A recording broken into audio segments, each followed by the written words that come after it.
You ask Tiger to solve. This deals with linear equations with one unknown. The final result is v equals 6. Let's solve it step by step. Simplify the expression. Expand the parentheses. Simplify the arithmetic.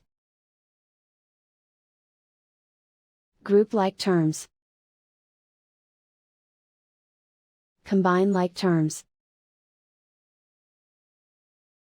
Group all constants on the right side of the equation. Add 12 to both sides.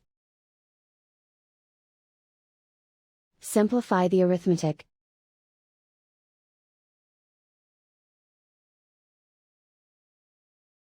Isolate the v. Divide both sides by -2. Cancel out the negatives. Simplify the fraction. Cancel out the negatives. Find the greatest common factor of the numerator and denominator. Factor out and cancel the greatest common factor. And so the final result is v equals 6.